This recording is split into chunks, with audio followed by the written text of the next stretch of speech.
Rádio Rio de Janeiro, a emissora da Fraternidade, passa a apresentar Luz na Penumbra, programa que leva ao seu coração a mensagem da doutrina espírita.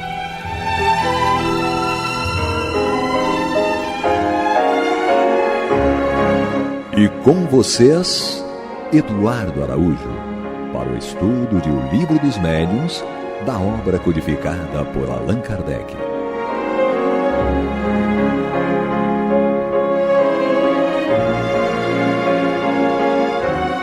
Olá, prezados amigos da Rádio Rio de Janeiro, sejam todos muito bem-vindos.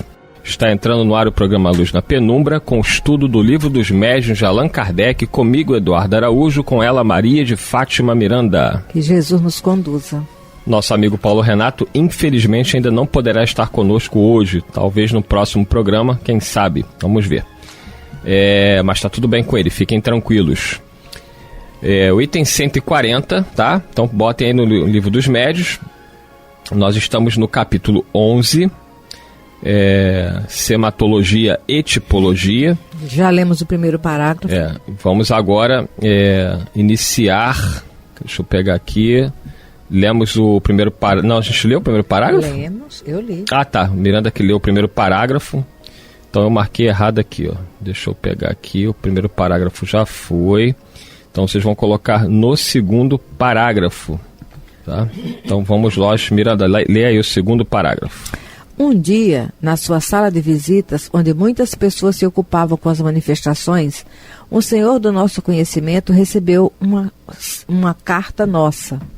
Enquanto a lia, a mesa que servia para as experiências veio repentinamente colocar-se-lhe ao lado. Concluída a leitura da carta, ele a foi colocar sobre uma outra mesa, ao lado oposto da sala. Aquela mesa o acompanhou e se dirigiu para onde estava a carta. Surpreendido com essa coincidência, colocou o destinatário da carta, que entre esta e aquele movimento alguma relação havia... Não. Surpreendido com essa coincidência, calculou o destinatário da carta que entre esta e aquele movimento alguma relação havia e interrogou o espírito a respeito, que o respondeu ser o nosso espírito familiar. Informados do ocorrido, perguntamos, por nossa vez, a esse espírito qual o motivo da visita que fizera aquele senhor. A resposta foi: é natural que eu visite as pessoas com que te achas em relações, a fim de poder, se for preciso, dar-te assim como a elas os avisos necessários. Gente, isso aqui é muito interessante. E aí? Olha a resposta do espírito. É natural que eu visite as pessoas com que te achas em relações, a fim de poder, se for preciso, dar-te assim como a elas os avisos necessários. Aqui se trata do Allan Kardec, o missionário do Cristo, que estava ali no compromisso de ser o instrumento de ajuste para as informações que estavam chegando para a humanidade. Mas eu estava refletindo assim, se no caso do Allan Kardec, que tem essa grande missão, não é? Tem essa grande missão. Os espíritos estavam atentos para todas as possibilidades de dar um alerta ou um aviso, trazendo isso ao nosso nível pequenininho, minúsculo, não é? Infinitamente menor. As pessoas com quem nós nos relacionamos, os espíritos que nos amam, também ficam atentos, para que de repente, através dela, possam nos chamar a atenção, nos convidar à reflexão ou nos dar um incentivo. Isso é uma leitura que eu fiz aqui agora, que vai ser útil para que possamos refletir, não é? Se nós queremos a assistência dos bons espíritos, as pessoas com quem estamos relacionados, se ficarmos atentos, elas podem ser instrumentos para que nós venhamos receber orientações ajustadas no bem. Mas vamos voltar ao estudo propriamente do livro hoje, que é justamente essa situação. Ele começou a escrever a carta, aí a mesa foi e se postou do lado dele. Imagina, você está num ambiente, aí a mesa se arrasta, vem, para do seu lado. Aí você pega a carta e coloca em cima de uma outra que está na outra extremidade. A mesa acompanha você até lá. Então estava claro que uma inteligência a mais estava ali, acompanhando aquele momento da carta. E é quando ele faz a pergunta e tem essa resposta. Os espíritos procuravam, como Allan Kardec era um cientista, e ele estava sempre tentando observar com um olhar científico, eles procuravam naturalmente trazerem as provas necessárias para que a convicção dele se formasse. Então, eventos como esse aqui relatado, com um amigo, mostravam a ele claramente a intervenção dos espíritos, que mostravam a ele que não somente junto deles eles estavam, como junto das pessoas que ele se relacionava e tinha algum tipo de contato. Era uma maneira a mais que os espíritos tinham de provar a realidade do fenômeno. Vamos agora para o item 141, tipologia alfabética. Leia aí, Miranda, que eu estou entupido, então, tossindo. Tá, não tardou que a tipologia se aperfeiçoasse e enriquecesse com um meio de comunicação mais completo, o da tipologia alfabética, que consiste em serem as letras do alfabeto indicadas por pancadas. Podem obter-se, então, palavras, frases e até discursos inteiros. Assim, as letras do alfabeto na sua sequência numérica. A letra A é a primeira, a B é a segunda. Então, eles iam dando o número de pancadas conforme fosse a localização de cada uma das letras. É uma coisa muito interessante, fazendo a evangelização com as crianças. A Lieda, ela se deliciava fazendo essa aulinha de evangelização e as crianças curtiam muito, porque ela trazia esse movimento das pancadas. De acordo com a metodologia, de acordo com o método adotado, a mesa dará tantas pancadas quantas forem necessárias para indicar cada letra. Isto é, uma pancada para a letra A, 2 pancadas para a B e assim por diante. Enquanto isso, uma pessoa irá escrevendo as letras à medida que forem sendo designadas. O espírito faz sentir que terminou usando de um sinal que se haja convencionado, quer dizer, um outro ruído qualquer que indica que ali é o ponto final da colocação. Era mais uma forma de mostrar a independência da inteligência que se manifestava, porém Kardec vai dizer agora na sequência o seguinte, ele vai dizer, como se vê, esse modo de proceder é muito lento. Vocês imaginam? Se a primeira letra é a letra Z, ele vai ter que dar quantas pancadas para chegar na letra Z? Mas era uma forma que os espíritos tinham de mostrar a independência, né, deles em relação ao fenômeno, que claramente eram eles que estavam ali atuando. E Kardec coloca isso, né, como se vê, esse modo de proceder é muito lento e demanda longo tempo para as comunicações de certa extensão. Entretanto, há pessoas que têm tido a paciência de se utilizarem dele para obter ditados de muitas páginas. A prática, porém, levou à descoberta de abreviaturas que permitiram trabalhar com mais rapidez. A mais frequente consiste na utilização de um alfabeto, da série de algarismos indicadores das unidades. Estando o médio sentado em volta da mesa, uma outra pessoa percorre sucessivamente as letras do alfabeto. Se a intenção for obter uma palavra ou uma série de algarismos, quando se tratar da indicação de um número. Apontada a letra, escolhida, a mesa por si mesma, bate uma pancada e escreve-se a letra. Recomeça-se a operação para obter-se a segunda, depois a terceira letra e assim sucessivamente. Se houver engano na indicação de alguma letra, o espírito previne o equívoco por meio de pancadas repetidas ou de um movimento especial da mesa. O processo então recomeça. Olha, gente, como era complicado. Mas foi tudo importante para poder dar a segurança de que aquilo não vinha do médium. Porque se vocês imaginem, se o médium já começasse escrevendo com as próprias mãos, quem teria a garantia de que aquilo não era do próprio médium? Por isso essa evolução. Era primeiro preciso consolidar a certeza da independência da resposta dos espíritos.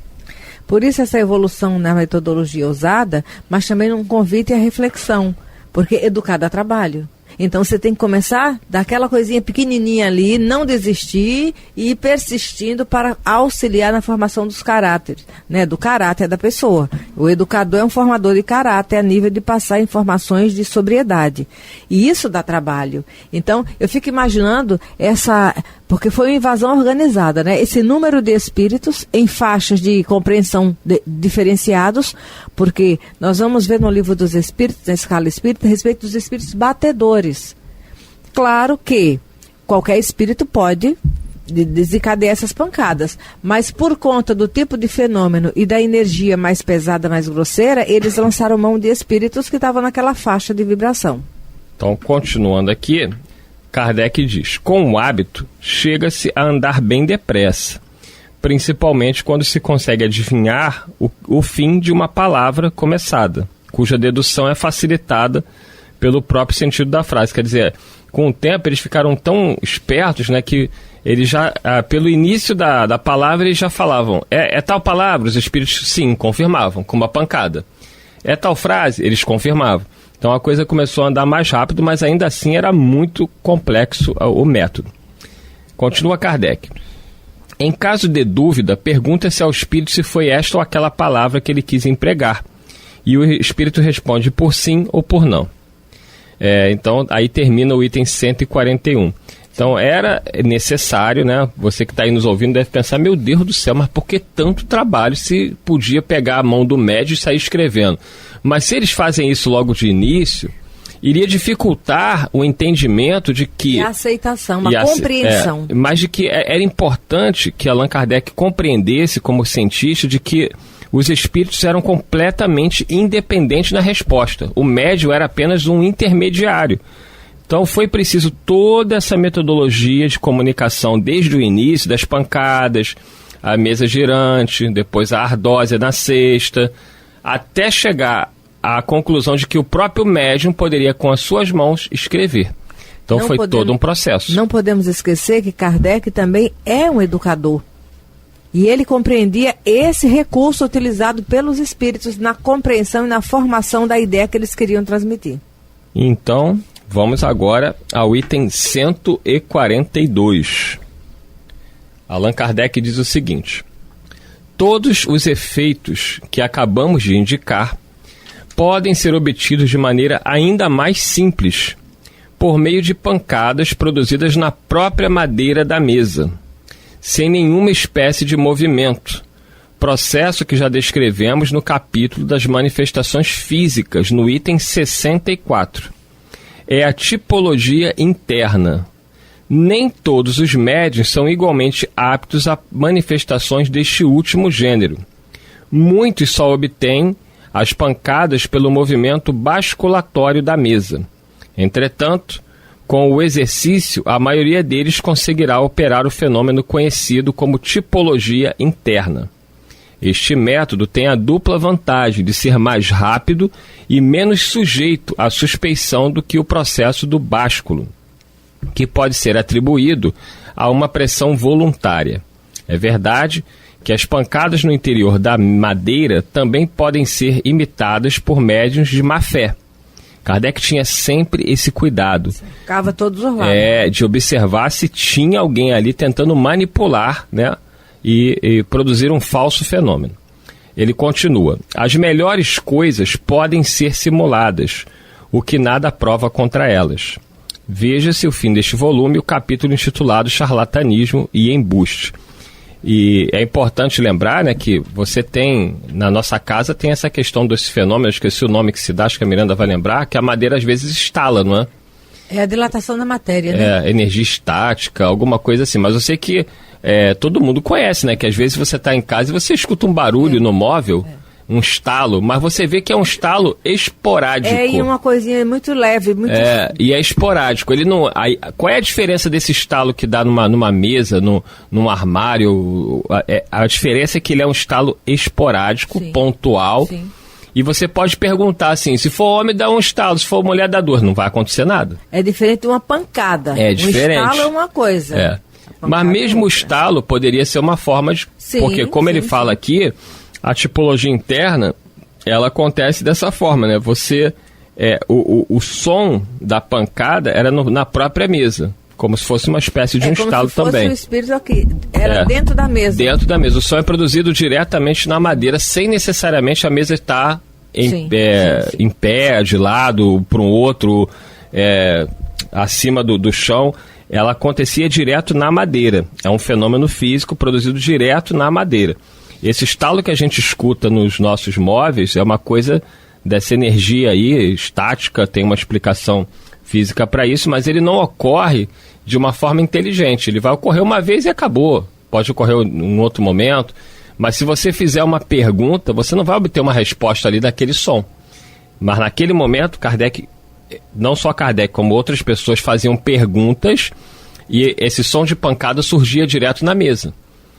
Se você está aqui, você quer o nosso bem, uma pancada. Se você quer o nosso mal, 2 pancadas. Então, e imediatamente o som se produzia. Quer dizer, havia uma sincronia entre a pergunta e a resposta. E havia uma lógica entre a pergunta e a resposta também.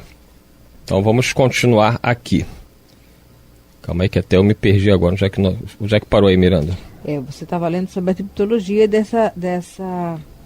A triptologia tá, já achei. Quaisquer que sejam os aperfeiçoamentos. Então, no item 142, tem o primeiro parágrafo, é o segundo parágrafo do item 142. Quaisquer que sejam os aperfeiçoamentos que se possam introduzir nessa maneira de proceder, jamais se conseguirá fazê-la alcançar a rapidez e a facilidade que apresenta a escrita, sendo esta a razão porque é hoje tão pouco empregada. Quer dizer, uma vez que os métodos foram sendo aperfeiçoados pouco a pouco, deixou-se de ser necessário essa comunicação mais lenta, mais enfadonha, que era a das pancadas. Não obstante, diz Kardec, ela é muito interessante quanto ao aspecto fenomênico, sobretudo para os novatos, além de ter a vantagem de provar de maneira indiscutível. Isso aqui era mais importante, ó. Eu vou até marcar aqui no meu livro eletrônico. Então tá aqui, ó. Essa frase aqui tem que ser marcada, ó. Escutem aí, ó. Olha a frase de Kardec. Por que os espíritos utilizaram essa metodologia tão cansativa, tão difícil, lá com as pancadas no início, a mesa girante, a ardósia na sexta? Ele vai dizer: além de ter a vantagem de provar de maneira indiscutível a absoluta independência do pensamento do médium. Isso é que era importante. Porque os parapsicólogos da época, eles iam dizer o seguinte: tudo isso é da cabeça do médium, isso não é real. Então, quem estudou, como Allan Kardec estudou e outros pesquisadores, o fenômeno lá no seu início, eles tinham a certeza plena da absoluta independência do pensamento do médium. O fenômeno não vinha do médium. O médium era apenas um intermediário que fornecia a energia do ectoplasma, energia vital necessária à produção do fenômeno físico. E aí Kardec continua: muitas vezes se obtém com esse processo respostas tão imprevistas, tão surpreendentes, que só uma prevenção irredutível será capaz de impedir que os assistentes se rendam à evidência. Isso ele está falando dele mesmo, né? Sim. Porque ele era o primeiro a duvidar quando começou a tomar contato com esses fenômenos. Ele duvidava totalmente de qualquer coisa nesse sentido. Então ele mesmo teve que se render à evidência. E ele continua: é por isso que esse processo constitui para muitas pessoas forte motivo de convicção. Entretanto, qualquer que seja o método empregado, os espíritos não se prestam em caso algum ao capricho dos curiosos, que desejam experimentá-los por meio das questões despropositadas. Então não adianta querer ficar colocando espírito à prova. E tem muita gente que quer isso. Vai perder seu tempo, ou vai ser vítima de espíritos enganadores. E aí a mediunidade, olha, isso aqui tem a ver, no momento mediúnico que nós vivemos hoje nas casas espíritas, é quando você de alguma forma não tem o cuidado de pegar o médium que está iniciando no processo de educação mediúnica e, por invigilância, tem um comportamento que instiga nele o animismo, que vai gerar insegurança, porque era tudo que Kardec queria evitar de pronto. Sabemos que não existe mediunidade sem animismo, porque os espíritos, o médium vai sempre oferecer as tintas dele na comunicação. Por isso a necessidade do médium se moralizar, do médium fazer o melhor na sua vida íntima, pessoal, para ser um instrumento mais fiel possível naquela responsabilidade mediúnica.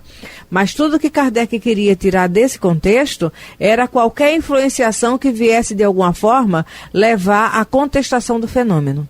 É isso aí. Então agora nós vamos iniciar o item 143, Miranda.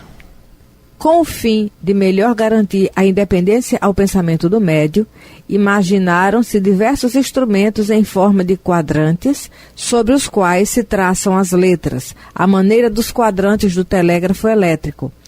Uma agulha móvel, que a influência do médium põe em movimento, mediante um fio condutor e uma polia, indica as letras. Esses instrumentos só os conhecemos pelos desenhos e descrições que têm sido publicados na América.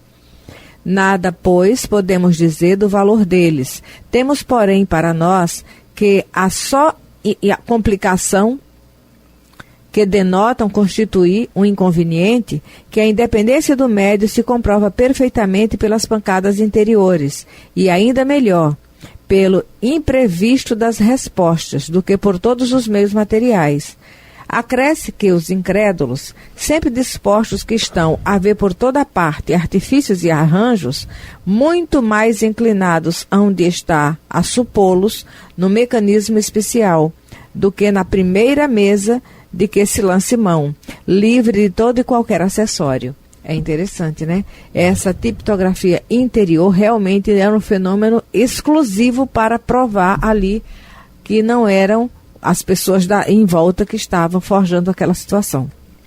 Quanto mais eles pudessem, os espíritos, mostrar que não havia nada preparado, que não havia nenhum tipo de fraude ali, eles utilizavam todos os esforços necessários para trazer essa convicção aos pesquisadores sérios, né?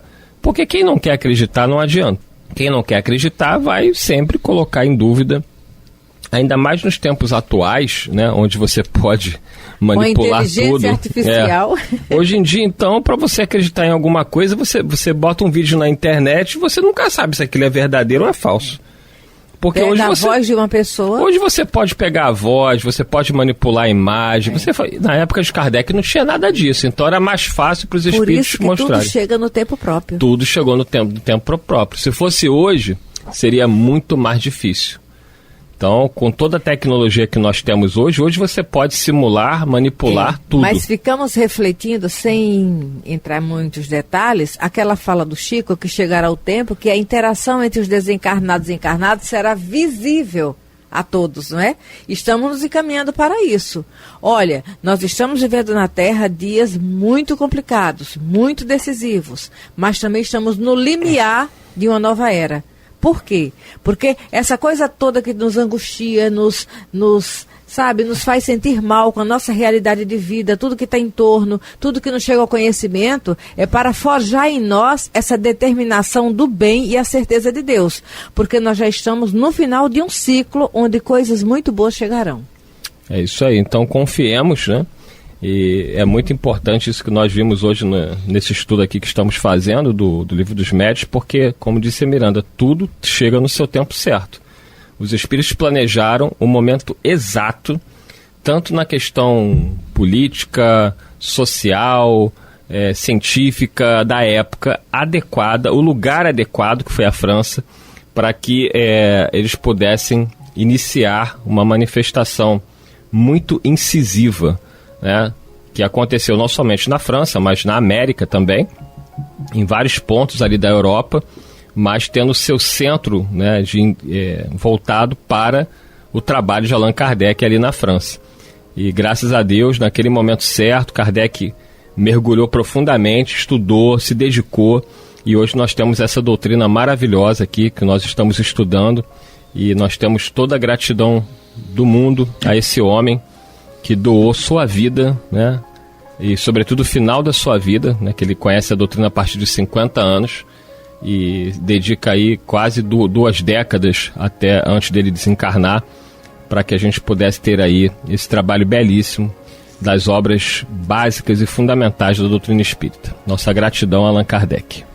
Muita paz a todos. Até o próximo programa, se Deus quiser. Que Jesus nos conduza. Você está ouvindo o programa Luz na Penumbra.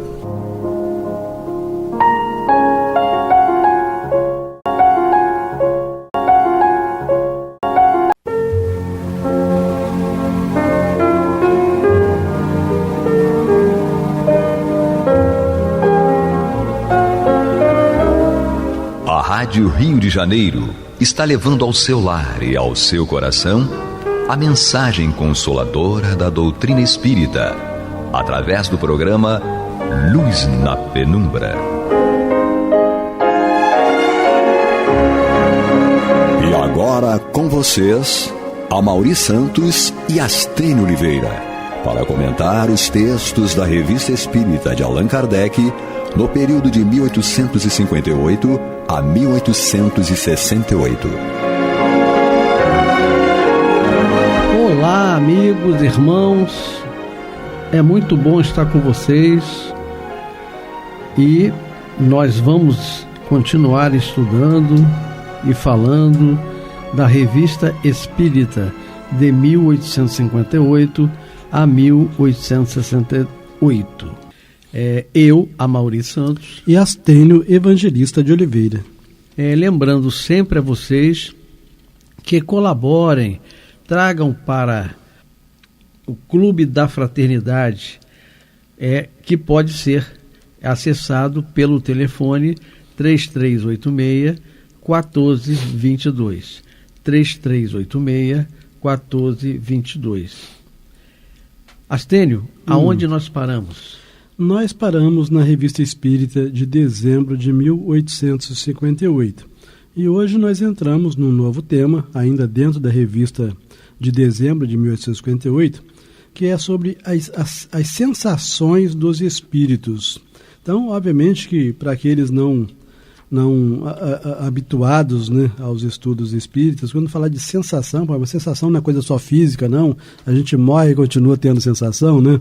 Bom, e aí, sensações dos espíritos, o tradutor informa aqui numa nota de rodapé que esse mesmo tema está no Livro dos Espíritos, no livro 2º, questão 257, né? E aqueles que leram o Livro dos Espíritos realmente vão se recordar de que isso aqui está lá no Livro dos Espíritos. E aí o texto inclusive é longo, a gente não vai concluir hoje, né? Vamos prosseguir em outros programas. Então o texto é o seguinte: sofrem os espíritos, obviamente que nos interessa saber isso, né? Porque a gente já costuma reclamar da vida física em razão dos sofrimentos físicos e morais. Mais espiritual, né? Então a gente espera que com a morte, pelo menos sofrer não se sofre mais, e não se sofra mais. Pelo menos as pessoas quando vão para o enterro, né? Ainda é muito irônico, né? Dizer assim, ele descansou. Descansou. Ele né? vai trabalhar, né? Agora que começa o cansaço. Né? Bom, mas aí Kardec começa o texto, né, com uma pergunta: sofrem os espíritos?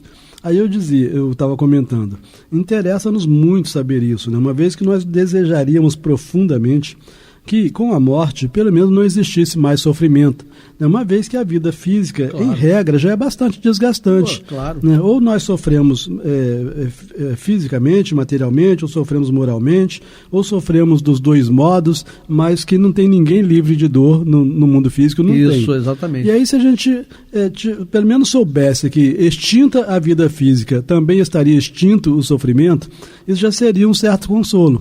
Mas o sofrimento não necessariamente estará extinto quando for extinta a vida física. Lamentavelmente.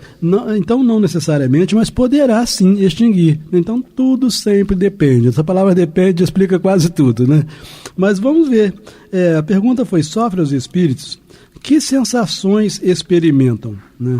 Independentemente de sofrerem ou não, os espíritos experimentam algumas sensações após a morte, ou eles não experimentam mais sensação nenhuma, né, após a morte, né? Tais questões nos são naturalmente dirigidas e vamos tentar resolvê-las. Inicialmente, devemos dizer que, para isso, não nos contentamos com as respostas dos espíritos. De certa maneira, por meio de numerosas observações, tivemos que considerar a sensação com o fato. Né? Embora esteja escrito com o fato, parece-me que o correto é como fato, né? Considerar a sensação como fato, tá? Como fato. Então, de certa maneira, por meio de numerosas observações, tivemos que considerar a sensação como fato. Se é fato, é irretorquível, né? É fato é fato, né? E você vê que Astênio, que ele falou assim, depois de inumeráveis observações. Sim. Né? Isso não é um acaso, não. Né? E ele disse assim, as respostas que ele tinha recebido até então dos espíritos a respeito dessas sensações não o tinham esclarecido suficientemente. Né? Ele está sempre querendo mais. Então, por isso que ele fala aqui, e para isso não nos contentamos com as respostas dos espíritos.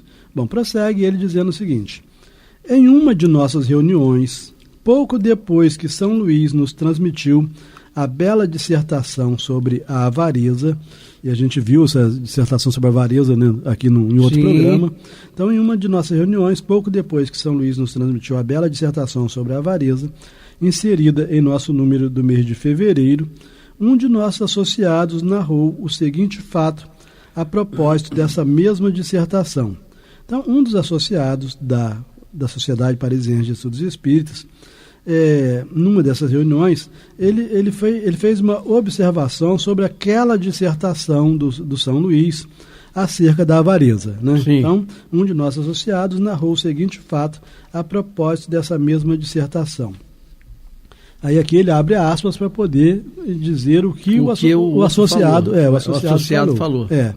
Estávamos ocupados de evocações numa pequena reunião de amigos, quando se apresentou inopinadamente, e sem que o tivéssemos chamado, o espírito de um homem que havíamos conhecido muito bem e que, quando vivo, poderia ter servido de modelo ao retrato do avarento, feito por São Luís.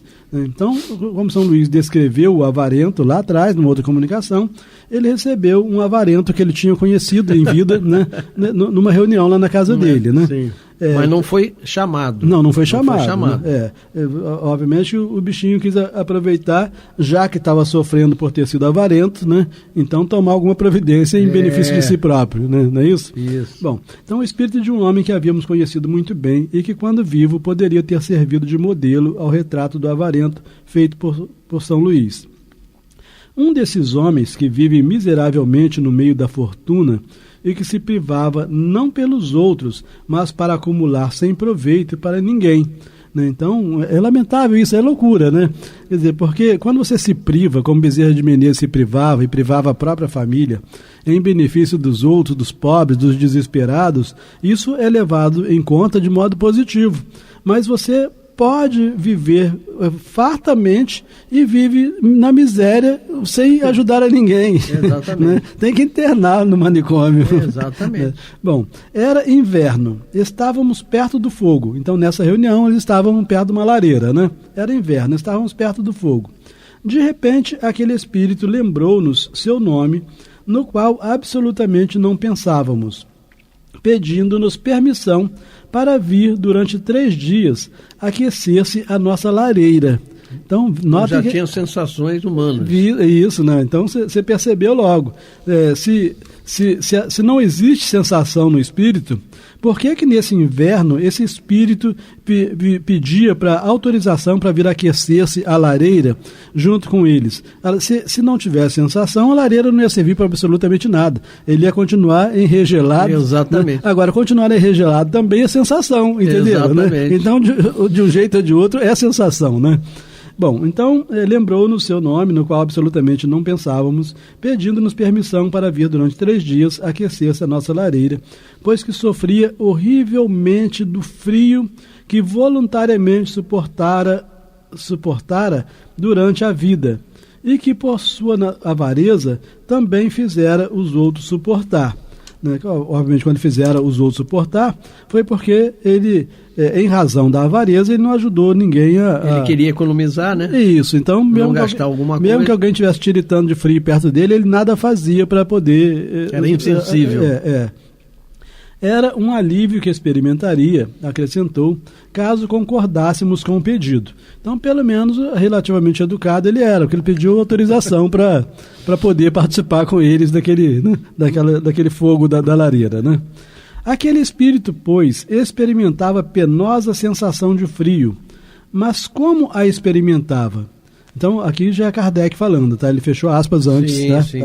Então, aquele espírito, pois, experimentava penosa sensação de frio. Mas como experimentava? Eis a dificuldade. A esse respeito, dirigimos a São Luís as seguintes perguntas. Então, a gente vê que São Luís foi um dos grandes orientadores espirituais de Allan Kardec, né? Então, Allan Kardec muito devia a São Luís e, obviamente, como nós devemos a Kardec, nós devemos a São Luís também, né? Bom, consentiríeis, isso Kardec falando com São Luís, consentiríeis em dizer-nos como esse espírito de avarento, que não tinha mais o corpo material, podia sentir frio e pedir para se aquecer? Aí São Luís responde o seguinte: podes representar os sofrimentos do espírito pelos sofrimentos morais. Né? Então, São Luís aqui também não foi muito direto, né? O cara estava sentindo frio mesmo, né? Aí ele fala de sentimentos morais, obviamente que não satisfez a Kardec, né? Então você pode representar os sofrimentos do espírito pelos sofrimentos morais. Aí Kardec fala assim: concebemos os sofrimentos morais como pesares, remorsos, vergonha, mas o calor e o frio, a dor física, não são efeitos morais. Experimentariam os espíritos tais sensações? Kardec era lindo, né? Assim, São Luís, por favor, eu estou perguntando. A pergunta é lógica, ele queria uma resposta lógica. Isso, Aí o São Luís responde assim: tua alma sente frio? Não, mas tem consciência da sensação que age sobre o corpo. Então, aí ele começa a esclarecer. Assim, é algo que está acontecendo com o corpo e que isso repercute no espírito. Então não é a alma em si. É a sensação, né? Isso. Se essa alma estivesse totalmente desvinculada do corpo, ela não estaria mais sentindo frio, ou não sentiria calor. Né? Agora, obviamente que, ao que tudo indica, se é o corpo que está distante dali daquele local, né, daquela lareira, que está com frio, está repercutindo sobre o espírito do avarento aqui, mesmo que ele fique perto da lareira, ele vai continuar sentindo frio. Exatamente. Né? Tá certo? Então, assim, tua alma sente frio? Não, mas tem consciência da sensação que age sobre o corpo. E aí diz Kardec: disso parece resultar que esse espírito de avarento não sentia um frio real. Né? Isso é importante para a gente, né? A gente faz palestra e tal, né? Ou mesmo que a gente não faça palestra, conversa com amigos a respeito da doutrina espírita. Não, e também por uma coisa importante que me veio à cabeça agora: a cremação, né? Porque a cremação... A sensação as sensações... Tudo a ver, né, cara? Exatamente. Obviamente que a bondade divina tem recursos para todos, né? Mas é muito comum que exatamente pessoas materialistas primem pela cremação. Exato. Né? E isso deve criar uma sofrimento, né? um Nossa sofrimento. Senhora. Bom, então disso parece resultar que esse espírito de avarento não sentia um frio real, mas a lembrança da sensação do frio. Aqui tem um outro aspecto interessante, porque não era só o que estava acontecendo com o frio, era a lembrança que o próprio espírito tinha da sensação do frio e fazia ele sentir frio, né? Porque ele sentiu frio quando ele estava encarnado. Então ele vê a névoa total. Essa névoa total o leva a lembrar-se do frio que ele sentia. E aí ele sente de novo. Interessante, exatamente, né? Bom, então disso parece resultar que esse espírito de avarento não sentia um frio real, mas a lembrança da sensação do frio que havia suportado, e essa lembrança, tida por ele como realidade, tornava-se um suplício. Interessante esse aspecto aqui, né? Bom, aí Kardec fez esse comentário. Aí São Luís diz assim: é mais ou menos isso. Então ele deu uma parcial, concordou parcialmente com Kardec, né? É mais ou menos isso. Fique bem entendido que há uma distinção que compreendeis perfeitamente entre a dor física e a dor moral. Não se deve confundir o efeito com a causa, porque aqui no caso ele não estava tratando de dor moral como sendo remorso, esse tipo de coisa. Ele está tratando de dor moral, aquilo que repercute, né, que o espírito sente apenas sem que de fato esteja acontecendo. Exatamente. Era isso que ele chama, já que não é físico, então é moral, né? Entendeu? Então, aí Kardec coloca assim: se bem entendemos, poderíamos, ao que nos parece, explicar as coisas do seguinte modo. Então, Kardec, tendo ouvido as respostas do São Luís, tentou fazer um resumo, né, do que parecia que estava acontecendo as coisas, né? Então ele colocou o seguinte: o corpo é o instrumento da dor. Se não é a causa primeira desta, né, da dor, é pelo menos a causa imediata. Então os fenômenos que geram dor estão no corpo e isso aí se comunica à alma, não é isso? Porque é o corpo que sente dor? Não, o corpo é instrumento da dor. Quem sente dor é a alma. Não está claro isso? Isso enquanto nós estamos encarnados, tá claro, né? A alma tem a percepção da dor. Essa percepção da dor é o efeito. Então, mesmo quando nós estamos encarnados, as nossas dores não estão acontecendo na alma, estão acontecendo no corpo e estão sendo percebidas pela alma, né? A lembrança que da dor a alma conserva pode ser muito penosa, mas não pode ter ação física, mas é penosa, é sofrimento, né? De fato, nem o frio nem o calor são capazes de desorganizar os tecidos da alma, que são os tecidos do perispírito, né? Que não é suscetível de congelar-se nem de queimar-se. Então, o perispírito pode entrar numa fogueira tranquilo, que não acontece nada. Não vemos todos os dias a recordação ou apreensão de um mal físico produzirem o efeito desse mal como se real fosse. Não as vemos até causar a morte. Toda gente sabe que aqueles cujos membros foram amputados costumam sentir dor no membro que lhes falta, né? Então isso é muito comum, né? Acabou de amputar a perna e está sentindo coceira no pé. Exatamente. Né? Isso é muito comum. Então a gente fala assim, só sensação. Só sensação. É a lembrança de que o pé coçava, né? Aí parece que está coçando ainda, né? Quando já não tem mais pé, né? Bom, certo que aí não está a sede nem sequer o ponto de partida da dor. Não é na parte que falta que está a sede da dor, ou ponto de partida, né? Então, certo que aí não está a sede, nem sequer o ponto de partida da dor. O que há apenas é que o cérebro guardou esta impressão. Lícito, portanto, será admitir-se que coisa análoga ocorra nos sofrimentos do espírito após a morte. Essas reflexões são justas? Como dizer não, né? Kardec era um gênio. E aí o São Luís respondeu sim. Mais tarde, porém, compreendereis melhor ainda. Ele está fazendo, por enquanto, tá bom, né? Está no caminho certo, mas vai compreender melhor ainda. Esperai que novos fatos venham vos fornecer motivos de observação. Deles tirareis consequências mais completas. Então, o São Luís deixou claro que, como o Espiritismo ele é progressista, que nós compreenderíamos melhor mais tarde, por outras obras, etc., essa questão da sensação nos espíritos, né? Bom, isto, diz Kardec, isso se passava no começo de 1858, essa conversa com São Luís, né? Isso se passava no começo de 1858. Desde então, com efeito, um estudo mais aprofundado do perispírito, que desempenha um papel tão importante em todos os fenômenos espíritas e do qual não se tinha ainda conhecimento, as aparições vaporosas ou tangíveis, o estado do espírito no momento da morte, a ideia tão frequente do espírito de que ainda está vivo, o quadro tão impressionante dos suicidas, dos supliciados, né? Então o suicida que, por exemplo, você jogou embaixo das rodas do trem, né? E aí continua sentindo o trem passando por cima dele de modo permanente, né? Como está no livro da Ivone Pereira. Isso, né? O Martírio do Suicida. Isso. Então a gente verifica que de Kardec, já aqui na revista de dezembro de 1958, falando de quantas outras revelações foram feitas. E depois de Kardec, então, tivemos muito mais, né? Bom, então vamos lá.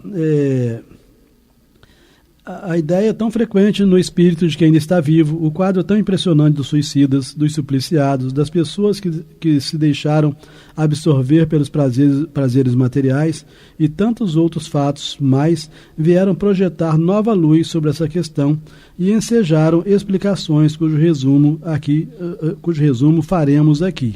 No livro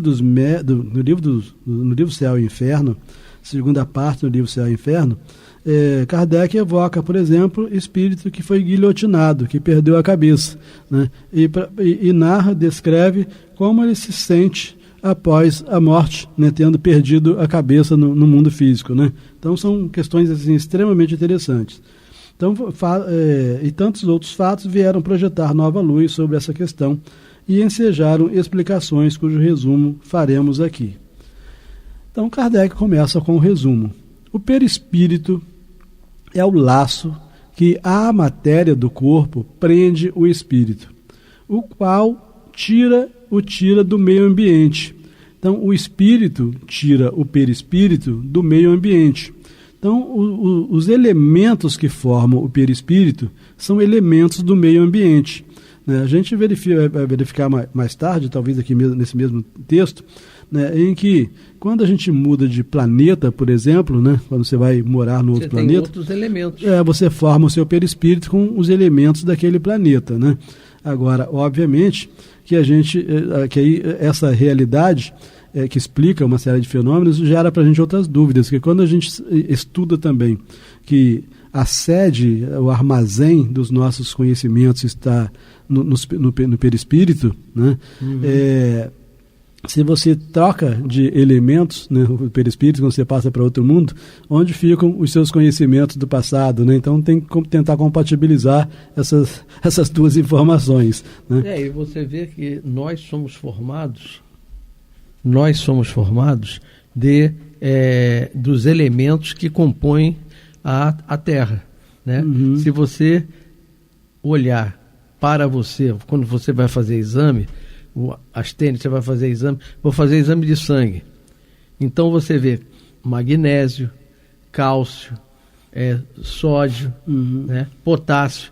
Todos esses elementos compõem a Terra e compõem também o corpo físico. Se você tiver, como você bem falou, num outro planeta, que não forem esses os elementos, você vai ser composto desses outros elementos. Sim, tá, então isso aí parece claro, né? Digo, a questão que surge é com relação ao acúmulo de conhecimento, né? Que se fica acumulado no perispírito, né? Talvez ele esteja falando da memória, né? Sim, então por isso que eu falei assim, é outro aspecto, né? que existe uma explicação própria, né? Que é um campo magnético que aí pertence ao próprio espírito, e esse campo magnético é levado com o espírito, obviamente, para outros mundos, né? Exatamente. E aí passa a registrar no perispírito que você forma lá, né? Mas vamos lá. O perispírito é o laço que a matéria do corpo prende o espírito, o qual tira do meio ambiente, tira do fluido universal. Participa ao mesmo tempo da eletricidade, então o perispírito participa ao mesmo tempo da eletricidade, do fluido magnético e até a certo ponto da matéria inerte. Então a gente vê que o perispírito ele não é isento de matéria, até a matéria inerte de algum modo compõe o perispírito. Por né? isso que o indivíduo tem sensações. Isso, né? Então o perispírito ele não é puramente fluídico, ele é semifluídico, né? Como nós aprendemos no Livro dos Espíritos. Se é semifluídico, é semimaterial, né? Então o perispírito é matéria também. Exatamente. Né? Bom, e nosso tempinho está acabando, né? Poder-se-ia dizer que é a quintessência da matéria. Então, poder-se-ia dizer que o perispírito é matéria, mas é a matéria quintessenciada. Só que a gente vai continuar no outro programa. Então tá bom. Vamos agora terminando essa Revista Espírita de 1858 a 1868. E eu, Amaury Santos e Astênio Evangelista de Oliveira. E lembrando a vocês que contribuem com o Clube da Fraternidade, 3386-1422. Muita paz.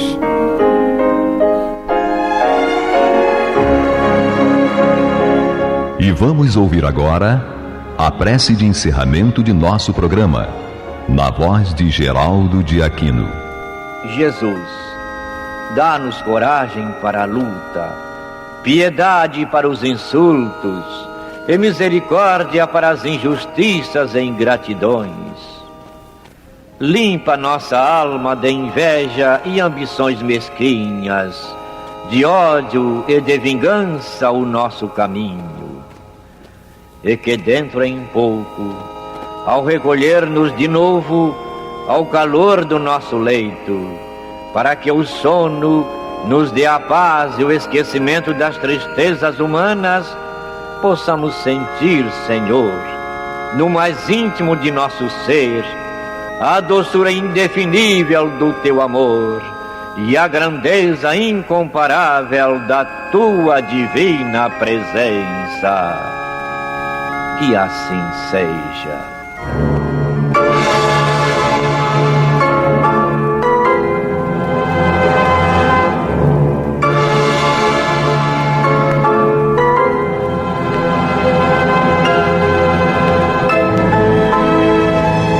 Acabamos de apresentar o programa Luz na Penumbra, que voltará a ser apresentado amanhã às 21 horas nesta emissora.